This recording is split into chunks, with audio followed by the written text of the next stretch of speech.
Assalomu alaykum, hurmatli o'quvchilar. Darsimiz davomini ko'rib chiqamiz. O'tgan darsimizda demak, papka ochishni ko'rganman. Buni endi VS ochish uchun VS ustiga borib tashlaymiz va bu yer bizda mana qora oyna ochiladi. Shu yerdan kodlarimizni yozishni boshlaymiz. Bu yerda sizlarda welcome degan qanaqadir bir papka chiqsa, shuni X qilib chiqib ketaverasizlar. Bu yerda birinchi fayl ochamiz, ya'ni HTML faylini ochamiz. HTMLda o'tgan darsda tushuntirganman. HTML faylini ochib, bu yerda kodlar yozishni boshlaymiz. Buning uchun mana men ochgan yangi papkani nomi HTML class. Mana shu yerda birinchisiga borsam new file, new folder, refresh va mana collapse degan yozuvlar bor. Shu new file ustiga bosasizlar va bu yerga faylni nomi yoziladi. Faylni nomi index.html deb nomlanadi. Va enterda bosasizlar mana HTML fayli ochiladi. E'tibor beringlar, index.html deb yozish kerak. Indeks so'zi ixtiyoriy, xohlagan so'zni yozishingiz mumkin, lekin nuqta html bilan tugashi kerak. Orasi ochilib, bo'lmasa buni orasi ochilib, bo'lmasa buni o'rniga virgul qo'yib yozilishi kerak emas. Keyin kichkina harfda yozinglar. Masalan, katta harfda yozsam ishlayveradi, lekin kichkina harfda lower case'da yozilishi ma'qul. Bu so'z ixtiyoriy, xohlagan so'zni yozish mumkin, lekin nuqta html bilan tugashi kerak. Buni yozgandan keyin demak, html faylimiz bizda taglardan iborat, ya'ni taglar yozamiz biz. Taglardan iborat bo'ladi. Demak, eng katta tagimiz, hamma taglar uchburchak qavs orasida yoziladi. Eng katta ota tagimiz bu HTML tagi hisoblanadi. HTML tagi hisoblanadi. HTML deb enter deb bitta uchburchak qavs ichida ochib beradi.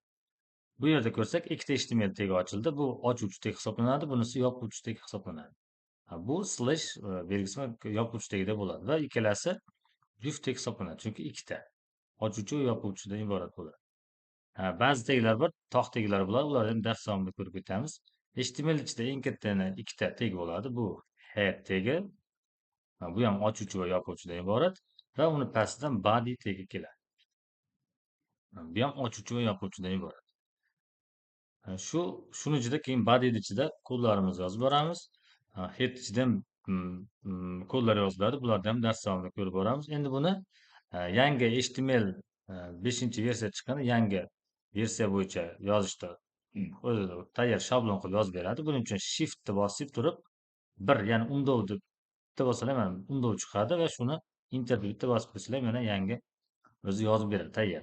Doctype HTML bo'yicha HTML yangi versiyasi bo'yicha bizga ya'ni informatsiya beradi brauzerga. Shu HTML 5-versiyasi deb yangi 1, 2, 3, 4 chiqqan, keyin oxirgi versiyasi 5. Va buning ichida mana head ichida meta taglar, title'lar bor. Bularni ham ko'rib chiqamiz va body tagi. Body doirasida demak kodlarimizni yozib, natijalarini brauzerda ko'rishni boshlaymiz. Birinchi o'tadigan tagimiz bu heading, ya'ni sarlavha tagi deyiladi. Sarlavha taglari. Sarlavha taglari hisoblanadi. Sarlavha taglari 6 ta katta sarlavha tagi bor. Bular H1 deb yoziladi va enter deb bossalar mana ochuvchi va yopuvchi sarlavha tagi ochiladi. Shu yer orasiga birorta matn yozamiz. Hello world. Birinchi yozadigan so'zimiz hello world. Mana buni yozgandan keyin endi buni natijamizni biz brauzerda ko'rishimiz kerak. To'g'ri yozyapmizmi, to'g'ri ketyapmi, yo'qmi? Bu kommentariyaga olib qo'ydim buni. Kommentariyaga olish degani, ya'ni biz yozgan kodimiz, ya'ni bu brauzerda ko'rinmaydi, o'zimiz uchun izoh sifatida yozib qo'ydik. Buning uchun belgilab turib, kontrol so'roqni bossalar kommentariyaga oladi va kommentariyadan chiqarib beradi. Endi bu natijasini ko'rish uchun biz sichqonchaning o'ng tarafini bosib turib, bu yerda eng pastda Open with Live Server deganni ustiga bosasizlar. Sizlar yangi VS Code o'rnatganlaringda bu narsa sizlarda chiqmaydi. Buning uchun extension o'rnatib olish kerak. Extension deganda shu bizga yordam beradigan kengaytmalar bor, shularda o'rnatib olishimiz kerak. Buning uchun bu yerda mana to'rtburchak belgilar, shu yerda extensions mana yozib qo'ygan. Shuni ustiga bosasizlar va bu yerga yozasizlar. Live server deb yozsalar o'zi chiqarib beradi. Mana birinchisini ustiga bosaman, mana 71 million oshiqroq odam o'rnatgan ekan. Sizlarda bunaqa holat bo'lmaydi. Sizlarda bunaqangi holat chiqadi. Install degan yozuv chiqadi. Shu installda shu birinchisiga kirib install degan ustiga bosib qo'yasizlar. Menda o'rnatilgani uchun buni install chiqmaydi. Install degan mana shu ustiga bosib qo'ysalar, birinchisini o'rnaydi. Sizlarda ham kelgan shu narsa menda ko'rinayotgan extension ishlashni boshlaydi va o'ng tarafni bossalar, keyin Open with Live Server ko'rinadi. Yana bitta o'rgatib kerak bo'lgan narsa bu. Mana joy tashladim. Joy tashlagandan keyin mana bu yerda oq dumaloq chiqib qoldi. Ya'ni bu saqlanmagan deyapti. Saqlash kerak. Saqlash uchun Control S bo'lsa saqlanadi, lekin har doim shuni bosib yurmasdan osonroq o'zi avtomatik saqlayveradi bu. Buning uchun sizlar saqlash uchun bu yerda mana manage degan joyga bosasizlar ustiga va bu yerda settings bilan sozlamalar bo'limiga o'tib bu yerga auto save deb yozsalar mana bu yerda off degan yozib chiqadi. Shu offni o'rniga auto delete deb tanlab qo'ysalar o'zi avtomatik saqlab qo'yaveradi yozilgan kodlaringni. Men bunda off qilib qo'yaman. Menga avtomatik saqlanishi kerak emas. Va shu yerda endi natijani ko'rish uchun sichqoncha o'ng tarafini bosib open with live server qilamiz va hozir bizda demak yozgan kodimizni brauzerda ochib beradi. Va mana hello world degan yozuv chiqdi. Ikkalasini yonma-yon qilib olaman. Natijani sirasi ko'rib ketish uchun. Endi pastdan H2 ya'ni H2 deb yozamiz va bu yerga ham xohlagan matn yozib ketilaveradi.